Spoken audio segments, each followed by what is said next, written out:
Okay, let's get Linda, can we reset the clock?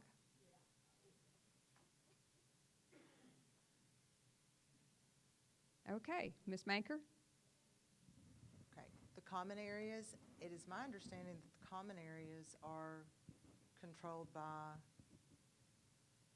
the board, right? Are you talking about the common areas that are here?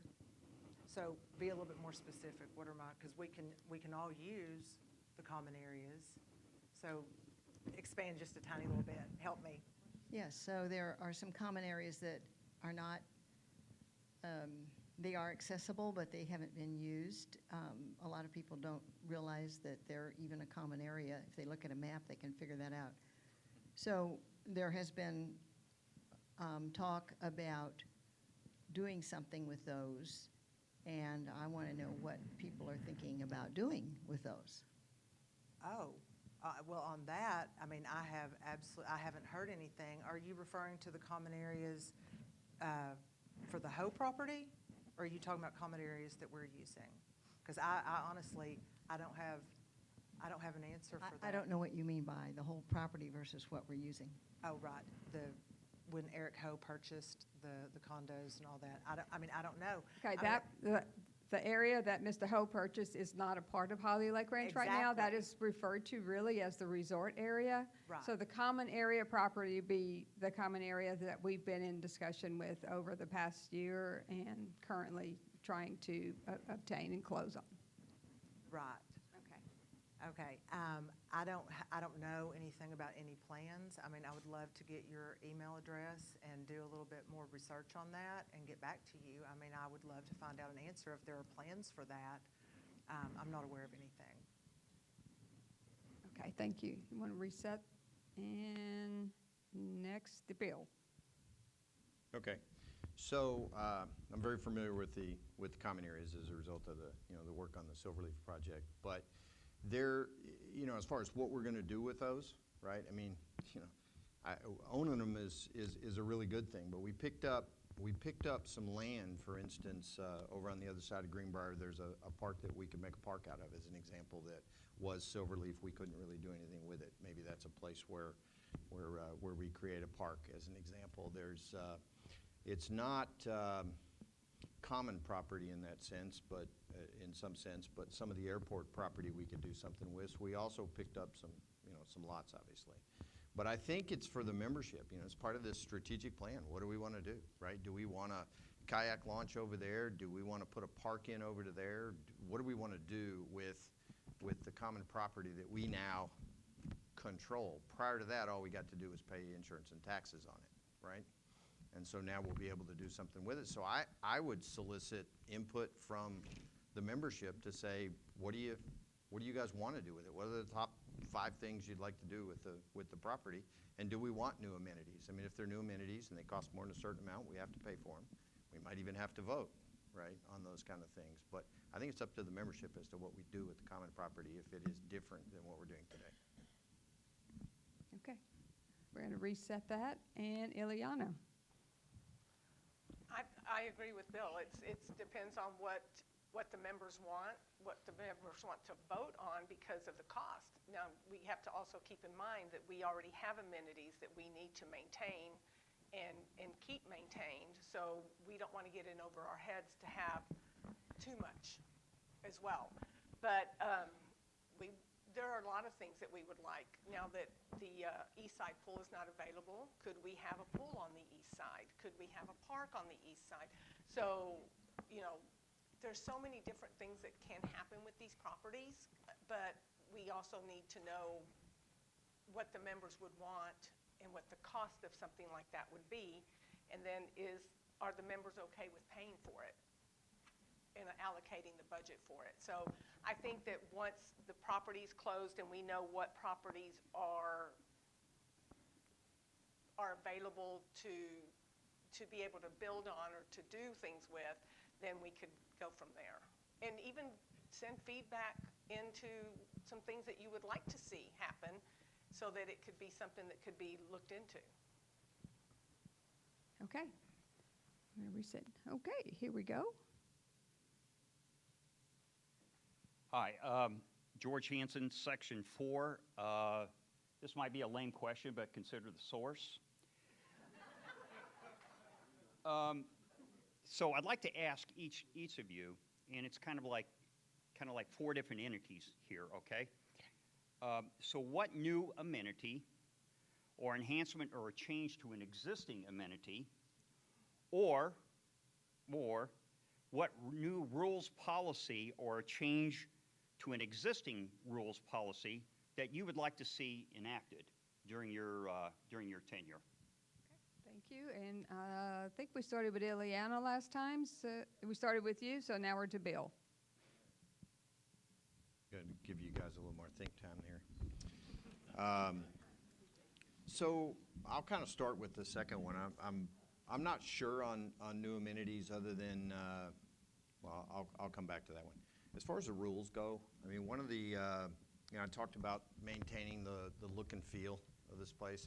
I think it's really important that when you look at property values that we actually maintain. You know, you mentioned some of the buildings and that kind of thing, but I think it's important that the folks maintain the property, right? So if we've got some rules not being followed, RVs parked in the front yard, that kind of thing, so one person's following, one's not, that kind of thing, that we need to maybe tighten that up a little bit. You don't want to come down with a hammer necessarily, but at the same time, we all appreciate this look and feel and the way the place looks. And so that, as far as the rules go, I don't know that that's a change. Maybe that's more of a, we ought to make sure that they're being followed. As far as new amenities, if we end up with no pool over on the east side, you know, I would say we probably ought to be looking at a pool, because I think this one's going to be crowded. It's already crowded. Yeah, I'm only looking for one Okay. question. I mean, just one Okay. response. It's either amenity or rules. You don't have Okay. to come up with something for Okay. both an amenity or a Okay. rules policy. Okay. Okay. All right. Thank you. Thank you. Thank you. Okay, Ileana. I would love to see updates and upgrades to our buildings. You know, we beautified the outside, but when you walk in and the faucets are leaking, or the floor is icky, or the carpet is supposed to be white, but it's not. And so I would say to upgrade the buildings we have on the inside. Look, this is beautiful in here, and that's a start. But we need to do the pool hall or the Holly House. The Holly House. Maintaining the properties or these buildings inside so that we have them for future uses. The entrances of all 4 sections, not east side, west side, all 4 sections need to be updated. They need to have flowers, plants, even rock gardens, but we need to maintain them. We need to have them welcoming, so when you're pulling into your property, you're feeling like you're home. You're welcomed home. You feel excited to live here, and you're not coming to sticks and dead flowers. Just upgrade it and keep the property values up. Hang on 1 second. Go. Okay. I've spoken quite a bit about rules, so I'm going to switch over to amenities. I would concentrate on refurbing and bringing the golf course back to its grandeur. I've played this course back in the 90s, green, beautiful fairways and gorgeous greens and beautiful azaleas and all of that. That's where, because in doing so, we could attract more tournaments. We could attract other things that would be revenue. Beautifying that would probably be my first priority as far as amenities go. Okay. All righty. Anybody else have any questions?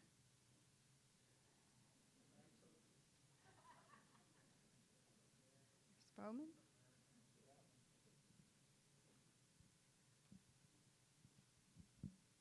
Again, Larry Bowman, Section 4. First of all, the statement, in the state of Texas, dues are to be paid, but if they're not paid after 4 years, you have to write them off individually. Currently, Holly Lake is sitting on almost $1 million in delinquencies, meaning dues that have not been paid. If you look at the amenities and all the things we have here, that's very significant. My question for each of you, what are some of your ideas on how we can bring those delinquencies down and get the homeowners to pay their fair share? Thank you.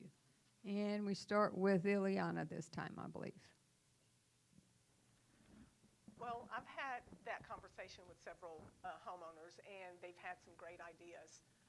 I had one that discussed the fact that if they are behind, why are they behind? Let's communicate with these residents. You know, did they have a bad medical situation that got them back behind?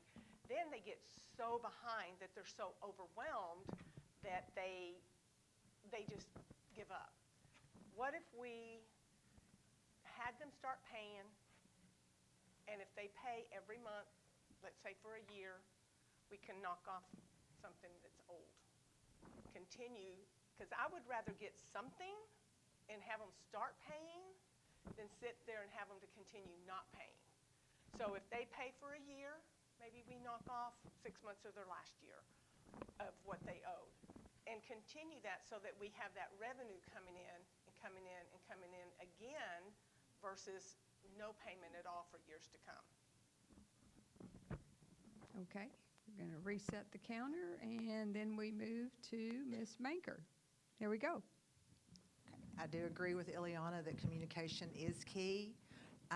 What things are in place now? Do they currently have the right to vote if they're that delinquent on their dues? Do they still have access to the property? Are they able to do the things that dues-paying members are? I mean, I agree that delinquencies are important. Have they contacted the administration to try to work something out, or are these just people that I've always called like a no-call, no-show? So I would want to know a little bit more detail about, you know, where do they fit in these categories, because that's one of the things that whenever we signed on here, you know, we're compelled to pay the dues. So yeah, I think communication is the key. Take everything by case basis. But in the, you know, I'd mentioned earlier about voting in the United States, you know, pursuant to the governing documents that say who can and who cannot vote here, that would be something too. But take it on a case by case basis. I agree that's definitely something. $1 million is a lot of money, and for the rest of us to handle the burden, you know, that could be a problem in the future. It could incentivize other people. If we work with people, it could incentivize other people to fall delinquent on their dues as well. Okay. And Bill. Thanks. Without more detail, it's difficult to really comment on, you know, I don't know what the detail is, and certainly there may be a situation or two buried in that somewhere that we need to, you know, account for, or, you know, work with them to do that kind of thing. I think the challenge is that if we accumulate large sums of money and then we just write it off and accumulate, we're incenting, you know, other folks to not pay to some extent. So I don't know what the situation is. I don't know what steps exactly we've taken to try to collect that, whether we're putting liens on the property or you know, there's some teeth in the agreements. Whether those teeth have been exercised, I don't know. But I'm not sure that it's fair to 4,000 people for some folks not to pay. Now, realizing there are situations where people can't pay, and there's serious situations, and they're all over the globe, and it happens. Should it happen to the tune of $1 million? I'm not sure it should. So I don't, without knowing the specific situation, it's hard to tell. So I'd want to dig into, is there anything that is driving that maybe we could do something with, but hard to comment otherwise. But I do think we got to ask folks to pay if, you know, other folks are paying. Otherwise, we incent them not to. So. Thank you. It looks like we have some more questions. As soon as the timer gets checked, and we'll come on over here a little closer. I'm Kay Scott. I'm Section 4. And I wanted to ask a question. I heard comments a while ago, we talked about improving the golf course to bring in tournaments, which will bring people into the ranch. I want to know from each of you, what's your opinion of allowing people to make reservations and come to the restaurant to attend events or definitely to eat? To me, the restaurant is one of our amenities, and we need to support it. Thank you. And did we start with you last time? I think we're back to you, yes. Yes, okay. Yes, 1,000 times yes. So here's the thing. I'm from Kilgore, Texas, and there's a new course around Gladewater, Sabine, whatever you want to call it if you're from East Texas.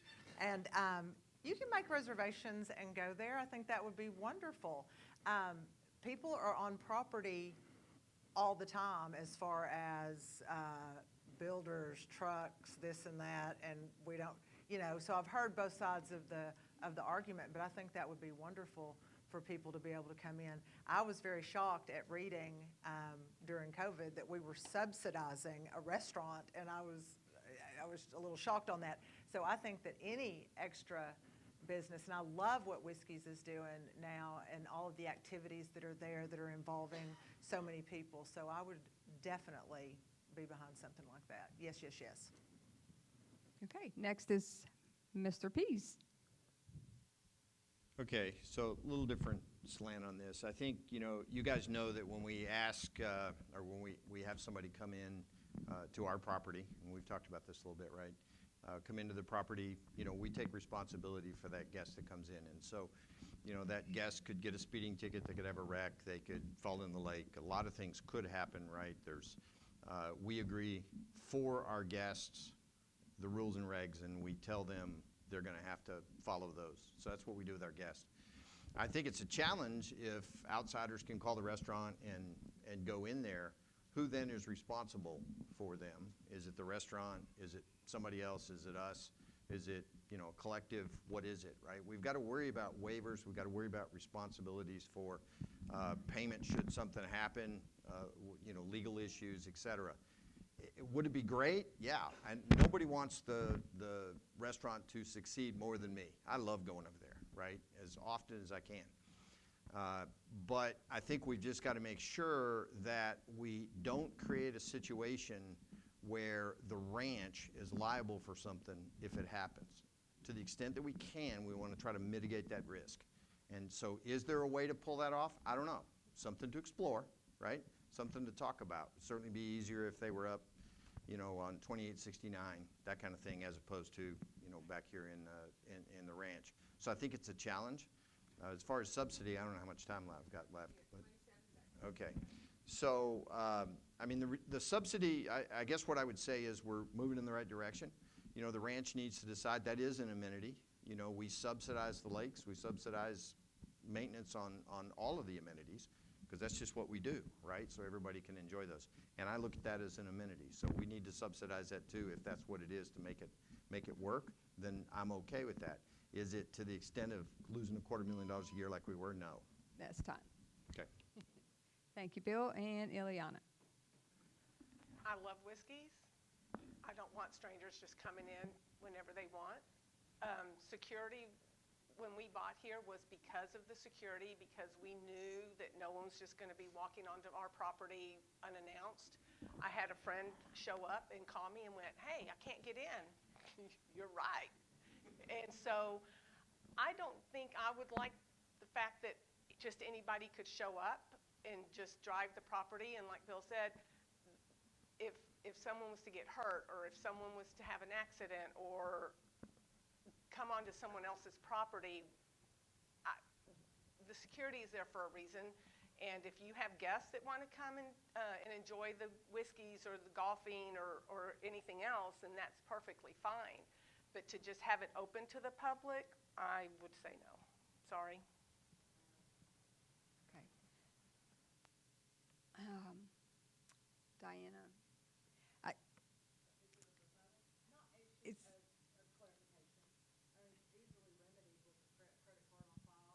Okay. We have short-term, it's easily remedied to have a credit card. We have short-term rental people on this property all the time. I just think it is, of course, there's a couple of things that you would have to do. It's not open, season, free-for-all, whatever.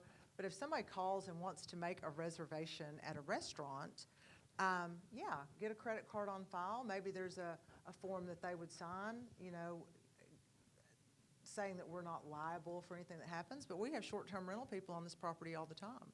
So, and also other people that are in and out here that we have no control over really where they go once they're inside our gates. So it's just another, at least this is something where we would be collecting revenue that could mitigate any subsidizing of a restaurant. Okay. Okay. All right, thank you. We're going to move to the next question. Mr. Springer is back. Come on up. Come a little closer. There you go. Come now. I'm watching out. I do have a question. I have a statement also. For 10 years out here in this lovely place where we live, that we love dearly, the board of directors has never been in compliance with Texas state law in the governing documents. And what has happened is they don't realize, members don't realize, I don't suppose, that the Property Owners Protection Act was passed by the Texas legislature to protect the members from the board. That's why it was passed. And Ileana, no way you'd ever have 3 votes. Under God's son, you'd never have 3 votes. To say one thing about Mr. Bowman's comment. Okay, I already just asked her, were they aware of that the board? What is your question? Clarify your question, because I'm just hearing a lot of statements and no question. All right. What is your question? Are you aware that the Texas Protection Act, the Property Owners Protection Act, was passed to protect the board, the members from the board? Are you aware of that? And will you comply with state law and the governing documents? And you're asking that of just Ileana or all of the candidates? All of the candidates. Okay. And who did, I've lost track. Bill. All right, I'll Okay. go first. So absolutely, I would support, following the law in the state of Texas, no question, right? So no, absolutely no question. I am aware that was put in place to protect. There's no question. And so I'm not sure what else I Okay. can say about that. I'd support it. Thank you. Okay. Ileana, you're next. I would agree. We have to do what the law says. So there's nothing more we can do to change that. Okay, so your answer is yes. And Ms. Manker? We all agree. Yes. Yay. Definitely, definitely. Okay, next question. All right, I'm Kay Scott from Section 4. Excuse me. I understand your comments about liability, and Ileana doesn't want people running around the ranch. When we have a golf tournament, such we have one coming up, the Veterans Tournament, people sign up and come to the tournament and get in the gate. When you come in the gate, you have to show your driver's license. So when we have a sale, an estate sale, people come to the gate and go, I'm going to that sale, and they let them in the gate. They still look at their driver's license, and they still make a copy. So what would be the difference with somebody coming to eat? Everybody. Okay, and Ileana, yay, somebody's keeping track for us. I feel that when someone goes to the golf tournament is who's letting them in. So if they're coming in as a reservation with Whiskey's and Whiskey's wants to take on that responsibility, then that would be something that they can look at. I take responsibility for my guests. So whoever is being let in by whoever, they have to take responsibility. But to just have them open to where they can just show up to go to the restaurant. But if they want to take responsibility for the guest or that they have coming in, then I'm all for that. But somebody has to have the responsibility, because if that person comes into the restaurant and then they decide they're going to go somewhere else, who's going to be responsible? So whoever is allowing that person in Just like when I have my friends come in, I'm responsible for them. So if the restaurant wants to take on that responsibility for whoever comes in, then that's something that they need to decide on. Thank you. And Ms. Baker? Yes, again, I would be in favor of that. Of course, you know, you do show a driver's license when you come in, you make a copy of it. You know, I would suggest making a copy of a credit card and a simple form.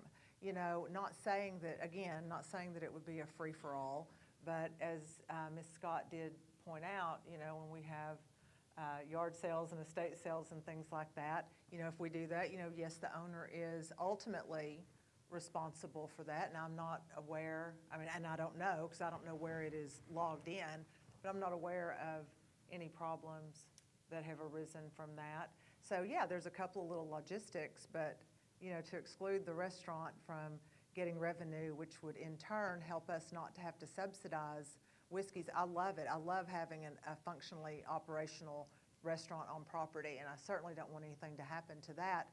So yeah, a couple little logistics, but again, I'm in favor. Okay. Thank you. Bill? I guess what I would say is, it is my understanding that somebody's got to call you in before you can come in. So if security is allowing folks to just come up and say, I'm here for something, they probably shouldn't be. That's my view, right? And yeah, we capture their driver's license and everything, but it is my understanding that they do have to be called in. Although I have heard, probably like everybody else, right, they come up and say, hey, I'm here for the estate sale, saw the sign out front, I want to come in, right? So if we're allowing that, then we shouldn't be, because we're taking the same risk that we're talking about here by doing that. So I think there needs to be some function that makes sure that we are not liable for something that we ought to be able to mitigate the risk on. Okay. Thank you all very much. And it looks like we have another question. Paul Voselka, Section 6. This is for Cheryl. You say you want to do something with the golf course, make it all beautified and everything. Where's this money coming from? Such a great question. Thank you. Money has already been allocated. That was one of the things that I was speaking of before. I have looked into this. I wouldn't say extensively because I'm not an agri-greens girl, but things can be changed. We spent a great deal of money without any approval for the greens, and I don't know if you're a golfer or not. Are you a golfer, sir? Have you been on the course? Okay. You know, just in the entrance, like if you were walking up to Whiskey's, there's an area there that was planted at one time with some beautiful azaleas and beautiful lamps that line. And this is like first impressions, like how they beautified these buildings over here. I was on the golf course the other day, and those azaleas are dying. And there are literally, or there were, cobwebs on the sprinkler heads. So I'm like, why aren't they on? So there's certainly easy fixes to return that. And I don't know if you're aware, but up until I guess the early 2000s, Holly Lake Golf Course was one of the preeminent private golf courses in the state. We always made the list of the top 50 courses. So the money has already been allocated to the golf course. I would just like for it to see kind of properly spent, and if anything needs to go to the vote of the members, again, I'm not suggesting under any form or fashion that we just willy-nilly throw money at it. I'm saying that we take a serious look at the easiest, best way, and there are ways that are very inexpensive, and I would love to discuss those with you. I'd love to have your email address, or you can email me and talk about that further. Next is Mr. Peace. So, you know, the golf course was one thing I heard a couple of years ago quite a bit about. You know, the greens weren't very good. You know, we had the really cold weather. We really took a hit. But as far as and I've heard, you know, now I'm hearing it's coming back. It's a lot better. Certainly, if there is maintenance that's not getting done, that is part of the maintenance thing. If it's a sprinkler head that's not getting turned on, we ought to turn it on if there's stuff there. But as far as the dollars and cents, my read of the budget, unless I read it wrong, it doesn't look like the golf course is, I'll say, making money, right? It looks like we're subsidizing it, right? So the expenses exceed what we're bringing in relative to that, if I read it right, got all the numbers right. So, you know, if we want to do something more with the golf course, we're going to have to raise some dollars somewhere to be able to do that, and that's a choice by the membership. I mean, I'm certainly not against having the best golf course in East Texas, right? I don't play golf, but I think that would be a very good draw for the neighborhood. But the people have to say, yeah, I want to spend money on that. And, you know, right now, I don't see a lot of extra money there. It's not that we can't spend it. It's just got to go get it. Thank you. And now, Ms. Eliana. I agree. I think we need to keep all of our amenities updated and up to par so that we can all enjoy them. But we do have to find, like Cheryl said, the easy fixes. Again, very frugal, but not cheap. So we need to make sure that we're getting our amenities taken care of without having to overexceed the budget. Thank you, Eliana. And, okay, okay, Linda, let me get the microphone to you. No, you have to have the microphone. This will be for everybody. What is your criteria for which amenity needs work first? And Bill. Well, I mentioned earlier the swimming pool. I think this one over here is pretty full unless we open up the east side. I think we're going to need to work through the pool. That's the one that comes to mind for me first. Okay. Eliana? Now, if you're talking about new amenities, I would, I just mean the criteria that you would use to say, let's do this one over this one or whatever. What is your criteria for which amenity needs work first? Okay, so just to repeat to make sure that that it's heard by the audience that is not in the room today. The question is, what is your criteria to make to decide on which amenity gets work done first? And we're going to reset the button. And Bill, did you need to change your response? Yeah, a little bit. Okay.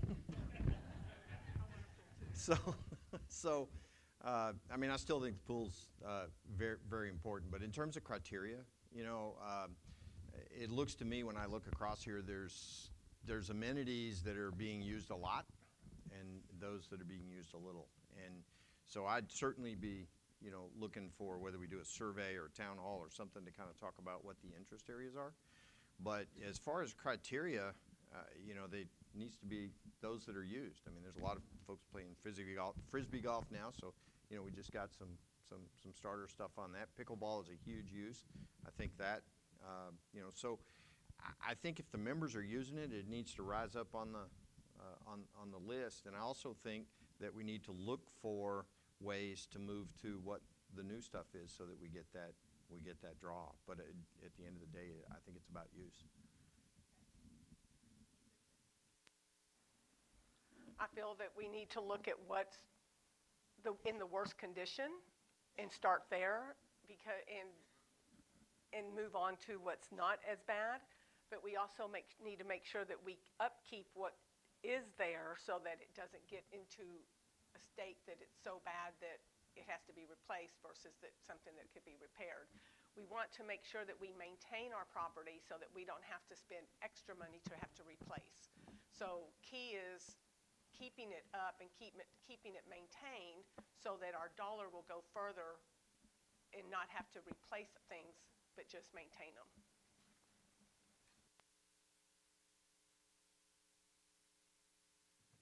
My criteria on deciding which would go first would be what's important to you.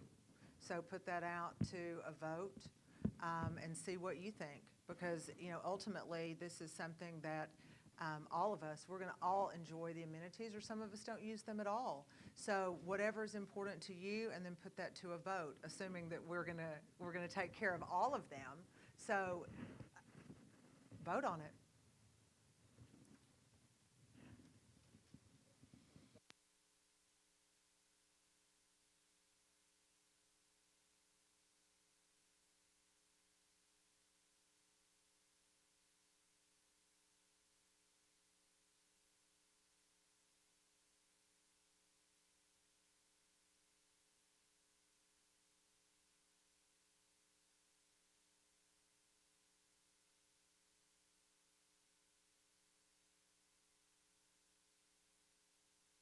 That was my fault. I hit the button. He gets to start over. All right, so my parents have been out here 30 years. My wife and I have been out here for 5. One of the main reasons we moved out here is for security. All right, the guard shacks and the little, they mean a lot to me. So to hear people are coming through these gates to go to these sales, and I understand the sales, I support the group that does it.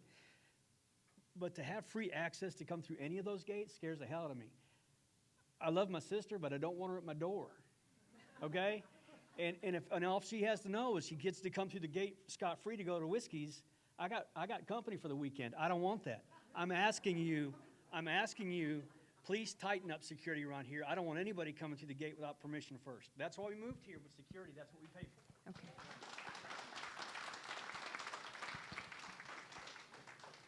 Do you all want to respond to that? And looks like Bill does, I and then we'll concur. go around the table. Yeah, I concur. Okay.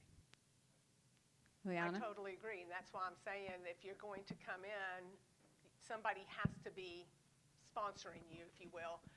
Like I said, I had a friend show up the other day, and he calls me and he says, I can't get in. And I'm like, that's right, you can't get in. And that's another reason that we bought out here, is so that we don't have someone, if someone's knocking at my door, it's a neighbor or someone that lives here, and I can always shoo them off. But I don't have a stranger trying to sell me something or trying to, like you said, your sister that you love but don't want it. I know, but, you know, and it is true. We need to make sure that, and that's why we moved here, is the security of not having just anybody show up. So I agree.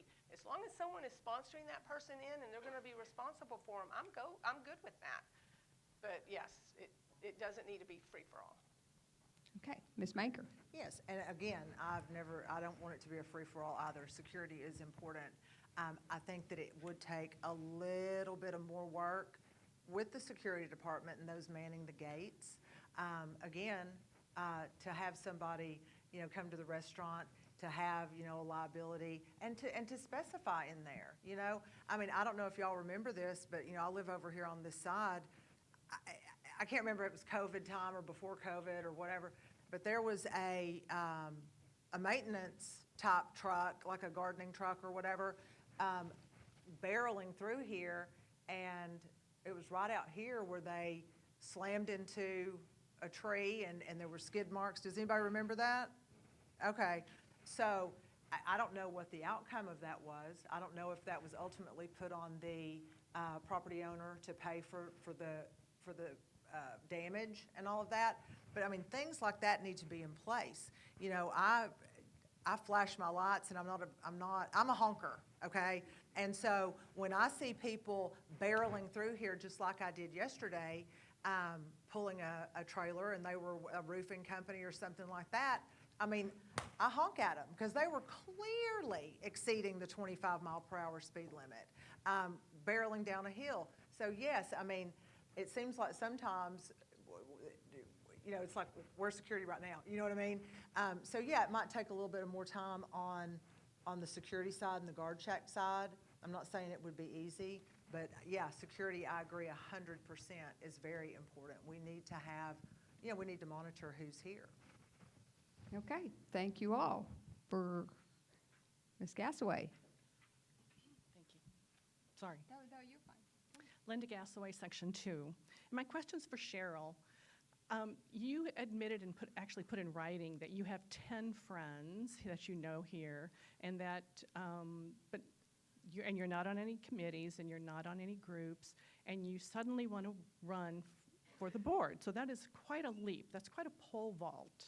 So I'm just wondering, how you justify that when you don't represent but 10 people. You don't know what's going on. So I'm just concerned about that, and I'd like to know how many board meetings you have attended in the past year. Fair question, and I really think, honestly, that me not knowing a whole lot of people makes me uniquely qualified because I'm not beholden to anyone. But as I said earlier, and not suggesting that anyone is, 10 people, though, is pretty accurate. I have been out here, I have worked and worked and worked, and I'm not retired yet, okay? So maybe once I get retired, I go to church in Flint, Texas, which is an hour away because I had, that's where, 10 years ago, that's where we had a lake house. So, in addition to having a property here. So, people change. As people get older, people decide that they might want to make some changes. I did indicate earlier that once I was reading over the things, during COVID, I got a little bit more, into it, and my field changed. So I do work for myself now, so I do have a little bit more time. I certainly don't have all the time to devote to the board and an outside activity. I don't. But I do feel very strongly about the positions that I have set forth today, and I will do my best to represent everyone. And again, I said that I would get a separate phone and give you phone numbers, and so you can reach out to me anytime. But I do thank you for your question. Okay. What was the second part? That you're concerned with me? Zero have I attended. Zero. They're held, if I'm not mistaken, I've watched some of them on YouTube. Aren't they held on Tuesdays? Tuesday and Saturday. Yeah. I'm working, and I handle my clients. So, yes, ma'am. I don't see where that would be a problem, though, with what I'm doing. Okay. Do we have any other questions? It is 5:25, so we still have time for some more questions. Here we go.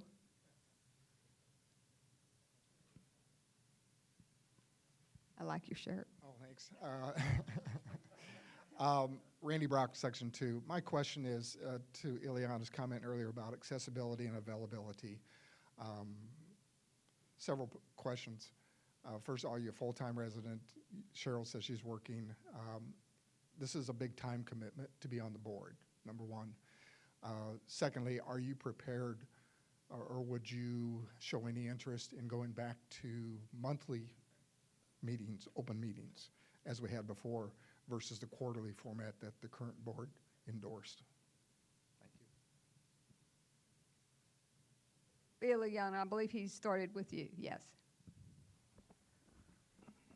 Monthly meetings, I would love monthly meetings. I think that by getting together monthly, we can keep the communication open in regards to things that we're doing on the ranch. I was talking to my husband, and I said, remember when we were young and we had show and tell? And we were excited to see what was happening or what was being shown to us. Well, we could do that at monthly meetings. We have an amenity that gets updated. Show and tell. Tell us about it. Show us show us where our money is. Show us where our dues are. And, when the fountain was lit, my name is still not on the fountain, but we'll talk about that later, Adam. But when that fountain was done, we needed to make that a big statement. When the roads are done, take pictures of the roads. If you've noticed, the roads are wider. With us having the contractor come out, our roads actually went out a little. So do a show and tell and show each month something new that we've done to the property or to the amenities. So to me, monthly meetings, yes, I totally agree with that. I'm retired, yay. When I retired, I told my husband, I will do nothing but serve. I'm volunteer. So I'm everywhere, and I will continue to go everywhere. This is the first time that we've ever felt like we were part of a community. When we lived in the colony, we knew our neighbors to the right, we knew our neighbors to the left. Otherwise, we didn't know anyone. Here, we feel like family. So I will be out there serving, whether I'm on the board or at a function. That was right on the mark. I think we're Ms. Maker. Yes, I would be all in favor. I would love to have more participation from the communities, everybody. We have a lot of people that live here. To be able to make it to where it is accessible for everyone, I'd be all in favor of monthly meetings. Okay. Bill? So I think the first part of the question was, are you full-time or not? So Anna and I split our time between here, and we spend a week here and a week with our grandkids, and we go back and forth. Our grandkids are very important to us, as is Holly Lake. And so we literally split between the two. We alternate weeks. I will tell you that over the last 15 months or so, we've had committee meetings as often as 1 or 2 a week. I mean, through the last 15 months, and I haven't missed any. And so I am absolutely committed to the ranch. And I think I've shown that through the Silverleaf Committee, and I would show that on the board. So as far as the monthly meetings, you know, I guess my view meetings is, you know, more communication is better, right? But I would also say that we need to increase the participation in those meetings, because if we have a meeting once a week and there's 3 people here, or once a month and there's 12 people here, or 15 people here, I don't know that we accomplish a lot in that. So, you know, one of the things I would advocate is let's find other ways to communicate, right? So we're now taping them and putting them out on YouTube, you know. We've talked about we go back to some sort of live stream thing. I know it's a little more difficult than the YouTube option, but you know, when I wasn't here, I could attend those board meetings on my phone, right? And I could watch and I could type in a question, and it was a little cumbersome, and you know, technology solves a lot of that stuff if you put it in place. But I think there are better ways, more ways that we ought to do on communication. And if that's a monthly meeting, I'm fine with that. Great. And we have another question. Noble Adams, Section 6. So there's been some great comments made and questions answered. One of the questions I have is that Holly Lake is amazing. It's an amazing place. One of the things that I did when we were shopping here to purchase was I looked through the dues, I looked through some of the financials, and there's been a steady increase because inflation happens. Now, we've talked a lot about maintaining and updating some things.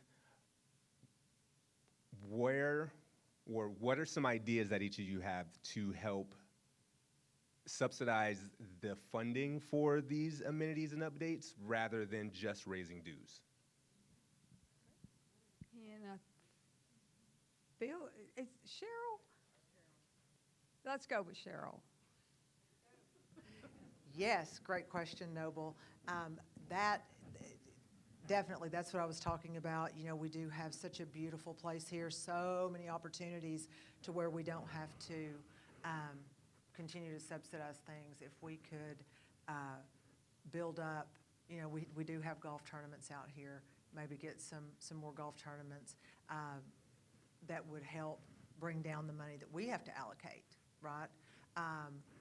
Looking at different avenues for different amenities. You know, there's a place out there near Edgewood or Canton. It's, you know, in pickleball, from what I've read, has become like one of the fastest growing sports in the United States. Very popular here, you know, maybe to have pickleball tournaments.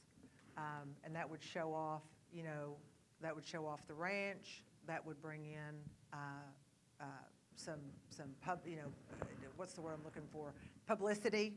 You know, they've got a really nice facility out there in Edgewood, and so we have beautiful things here. So that's what I would do, is I would maximize the beauty here. When this place first started back in the day, it started as kind of a weekend place, and people came out and enjoyed, you know, the amenities and the golf courses and all of that, and that's what led them to purchase a home or to build a home out here and to make it, eventually their thought was to make it permanent. So you never know. We are a beautiful place. Of course, you know, we can always make it a little bit better, but yeah, maximize what we have and maybe not put the burden on the dues to do so much. Thank you. And on to Mr. Peace. You know, dues is an interesting thing for everybody. I don't want them to go up, but you know, they kind of do with inflation. I think over time, You know, what I've seen is you've got a dilution in the number of lots as people have surveyed things in, and dues have gone down, and you've got inflation going up, and so there's definitely pressure on that. I think that we should look for ways to increase revenue, right? And that's not necessarily charge you and you and you and you more money that goes into the pot. Maybe there is some outside money that could come in, whether it's through golf tournaments or pickleball or whatever it happens to be. But I think that's got to be part of this strategic plan, right? I think, you know, the membership has to decide because, you know, we can't get together, or the board can't get together and say, okay, here's what we're going to do. We're going to let outsiders over here, if that's not what the membership wants. But if the membership says, no, it's all closed and it's only this, then inflation is going to drive those rates up. So it's a balance, right? And so I think you got to have a conversation. I think that's a hard conversation, but I think you got to have it. So that's my view on the dues thing. I think we need member input on priorities, set a strategic plan, and then decide how we're going to move forward. Thank you, Bill. And Ileana. I agree. I don't like my dues going up either. So I think it's trying to figure out what is necessary and what is something that we just want. Concentrate on what the necessities are and then start building, whether it's additional income or it's interest or anything that can help subsidize that. But I think we need to start with necessity versus things that we don't really need, so that, or things that you just want, so that when we can get to those wants, it's going to be easier to pay for them. But I think that we need to not be so splurged and reel it in, maintain the budget, let it grow, and so that we can start doing the bigger projects that we want to do. Complete the ones we have, and then move on to them slowly as we can. Okay, thank you all. And we have another question. Margot Strauss, Section 2. Ileana, I love what you said about the meetings, making them more interesting, basically. And I have a very quick question. All of that takes time to put together to do that. How about bi-monthly compromise? That's kind of a question, kind of a suggestion, sorry. So the question is, how about bi-monthly or something other than quarterly? And we're going to respond. Ileana, I think she used your name, so let's start with you. I'm open with whatever the members want. I just want to be able to keep that line of communication open so that the members know what's happening on the ranch. If you can only come bi-monthly, I think that, like Bill says, if no one's showing up, then yes, is it necessity? But if we can get more people involved, more people interested, because we're making them interesting, so that can bring that involvement. That's what we need, is get more community involvement, and then that will fall into place. But it's whatever the members would like, if they want it monthly or bi-monthly. Ms. Baker. I love your accent. And yes, I mean, I agree with Ileana. I mean, it is what the constituency wants, what the members want, if it's something. And I mean, if I do feel like that if we're getting feedback from the people, from what is it that's important to you, you know, if it's monthly and we have, you know, great turnout, you know, then you would continue maybe. But, you know, every other month, it's just whatever y'all want. But, you know, we have to hear from you. And when I say you, I mean collective you. We have lots and lots of people that live on this property, and you find people have made it a priority to be here today. But, you know, let's be honest. I was going through several of the old forum things. You know, there were some where there were as many as 200 people at them, you know. So I think that that has dwindled a little bit, and maybe finding out found out why, what would make it a little bit more palatable? What would make it more fun for y'all to get involved with what's going on where you live and where you pay your money, So, yeah, whatever they want, whatever you want. Well, I think, I've attended a number of the board meetings, and, a lot of times it comes down to, kind of a vote, right? It's like, okay, we're gonna do this, and then there's a vote, and we'll move on to this. Next agenda item is not real interesting, right? Work, right?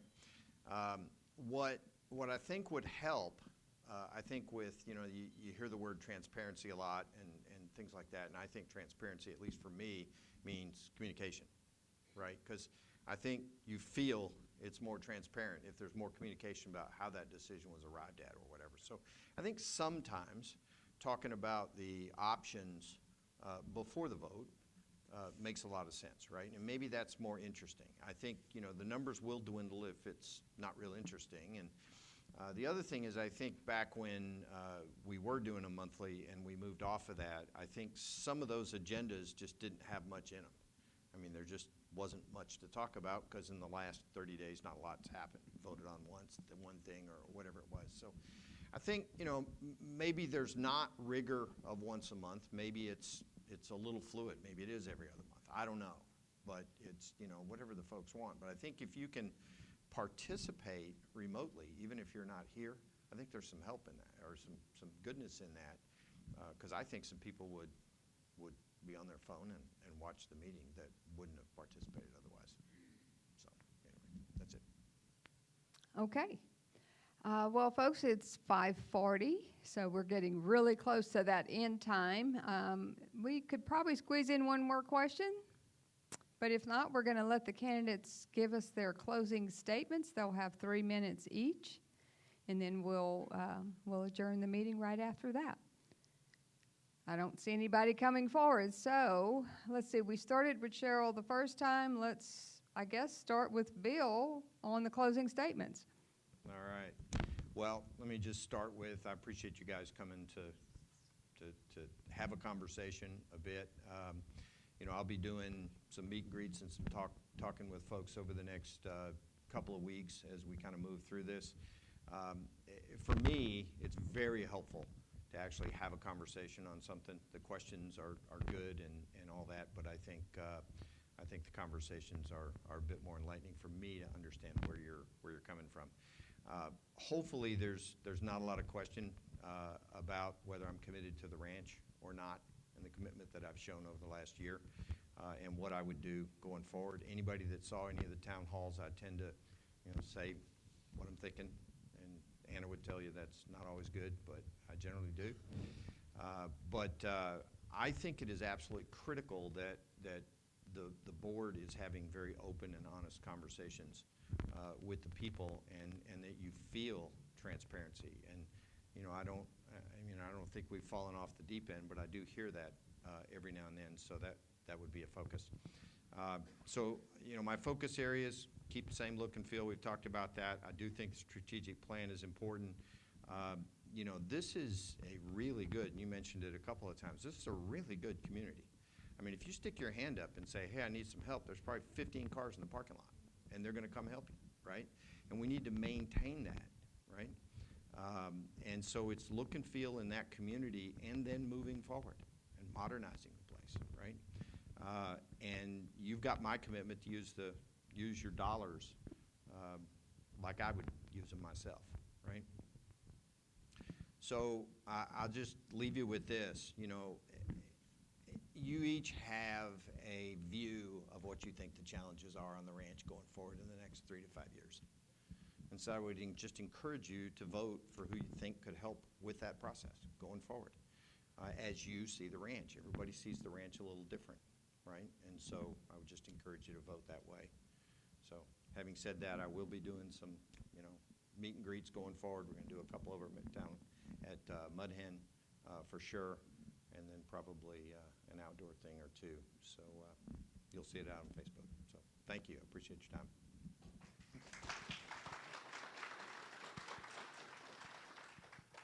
Ileana.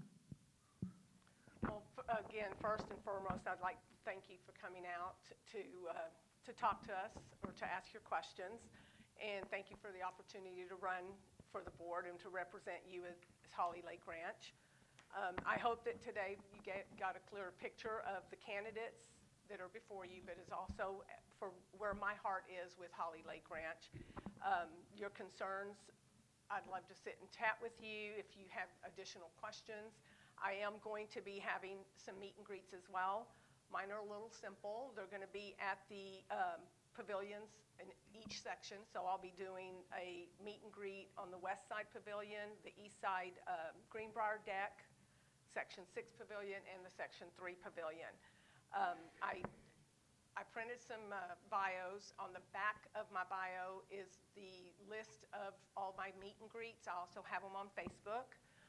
Hopefully we'll have some cooler weather, so I'm trying to aim at 7 p.m. so that people are home from work that could come and talk to me. I want to make sure that I can reach everyone that needs to or would like to talk to me. With that being said, if you would like a personal meet and greet, reach out to me. If you want a club meet and greet, a neighborhood with your friends, I'll be more than happy to schedule that. My phone number and email is also on my bio, and my husband has them, so you can pick one up from him. Again, I'd like to thank you for coming out. I'm going to be number 3 on the ballot, and so I would appreciate your vote. And again, I'm Ileana Sukta, and I approve this message.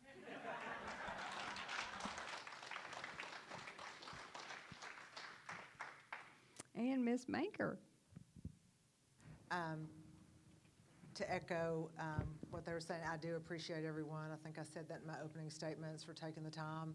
I know it is, if it's important to you, for you to be here, you know, it's a priority. I hope that in the future that there is more participation, and that is definitely something that I will give a lot of attention to have, you know, people giving feedback, whether it is if we could do a live stream to see comments as they're being made, kind of like my church does for online stuff.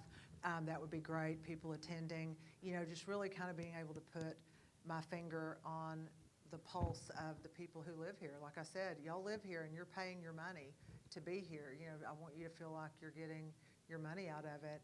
I will say that a vote for me is really, it's a vote for you. It's not just a vote for you, it's for your family and your descendants to continue. If you like what is going on at Holly Lake and you want to see it better and you want to see it continue on in perpetuity, I would just ask, humbly ask for your vote. I will be doing some meet and greets in the future. You'll see that on Facebook.